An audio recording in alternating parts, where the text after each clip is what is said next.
8.1 का question number 5 करना है हमें। तो देखिए इसमें भी क्या करेंगे हम, हमें sec theta is equal to दिया है 13/12। तो हमें इन क्वेश्चनों को स्टार्ट करने से पहले हम एक राइट एंगल बना लेते हैं।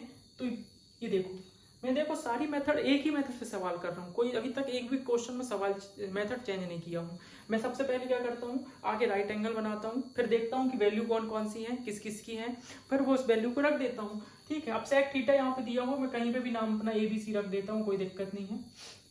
अब मुझे बताओ 13/12 किस क्या है ये। तो हम देखते हैं, हमें ये चीज पता होनी चाहिए, पंडित बद्री प्रसाद हर हर बोले, बस इसके अलावा और कुछ नहीं। और उसके आगे की वैल्यू निकालने के लिए इसको पलट देते हैं, तो आगे की वैल्यू मिल जाती है हमें। तो देखते हैं sec किसकी वैल्यू होता है, sign cos tan cosec sec। sec देखिए ये आया आपका, मतलब ये जो आपको 13/12 दिया हुआ है, ये ऊपर हाइपोटेनस है और नीचे क्या है, बेस है। इतनी सी बात बस आपको देखना है। बस अगर आपने इतना देख लिया ना, तो मुझे नहीं लगता कि आप क्वेश्चन ना कर पाए। बच्चे को शुरू में बस यही डाउट हो जाता है। तो आपने अगर देखी तो ये क्या है आपका हाइपोटेनस और ये आपका क्या है, बेस। कोई दिक्कत इसमें। अब हमें ये थर्ड साइड पता करनी है। कैसे पता करते हैं, पाइथागोरस थ्योरम लगाते हैं। तो हम इस ट्राइंगल पे पाइथागोरस थ्योरम लगाते हैं, तो क्या हुआ बताइए आप। सबसे लॉन्ग वाली साइड ये है आपकी AC स्क्वायर, फिर उसके बाद AB स्क्वायर, फिर क्या है ये BC स्क्वायर। ये मैंने पाइथागोरस थ्योरम लगा दिया इसमें। तो ये AC square is equal to क्या होगा, AB square plus BC square. यही होता है ना पाइथागोरस थ्योरम। अब AC स्क्वायर बताइए, AC की वैल्यू क्या है 13 स्क्वायर, AB की वैल्यू क्या है 12 स्क्वायर, BC AB की वैल्यू तो 12 है, स्क्वायर लगा हुआ है तो स्क्वायर लगा दिया। AC की वैल्यू 13 है, यहाँ से देखा मैंने तो 13 लगा दिया, स्क्वायर है तो फिर स्क्वायर लगा दिए। 13 का स्क्वायर कितना होगा, 13 इंटू 13 करेंगे तो क्या आएगा 169। 12 का स्क्वायर करेंगे तो क्या आएगा 144 प्लस BC स्क्वायर।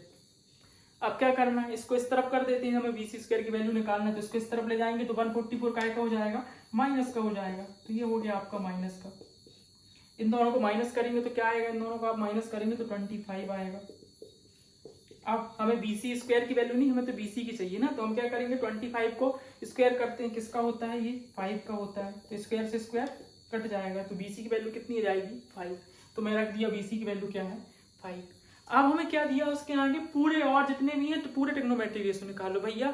हमें तो इतनी मेहनत करना ही पड़ता है, तुम एक पूछो चाहे दो पूछो, हमें तो पूरा ही निकालना पड़ेगा ना। हमें तो निकाल देते हैं, कोई दिक्कत नहीं है उसमें, एक पूछे चाहे वो दो पूछे।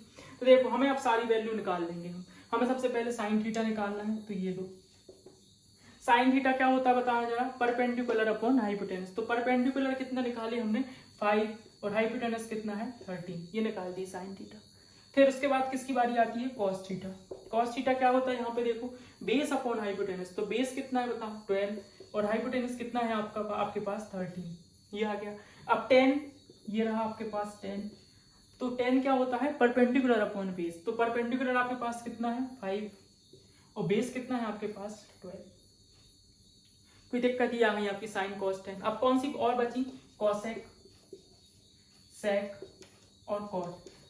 सेक तो दी हुई है, फिर भी क्यों छोड़े, एक को लिख देते हैं, क्या दिक्कत है उसमें। कॉसेक थीटा इसका उल्टा होता है, वो तो 13/5 कर देते हैं। देखो ये है ना P अपॉन है तो H अपॉन P है, तो मैंने ये इसका उल्टा कर दिया सीधे, ये इसका उल्टा कर देते हैं 13/12। देखो है सही भी हो गया। 5/12 क्या हो जाएगा 12/5। यहां से भी देख के आप करोगे तो भी वैसे ही आएगा, पलट किसी कर दी। तो हमारे पास ये देखिए पूरे 6 के 6 हमने रेशो निकाल दिए, कोई दिक्कत नहीं है। क्या है बताओ, इन क्वेश्चनों को आप कठिन कहते हैं, कुछ है ही नहीं इन क्वेश्चनों में। अब अगला क्वेश्चन करते हैं, क्वेश्चन नंबर 6 अपनी अगली वीडियो में।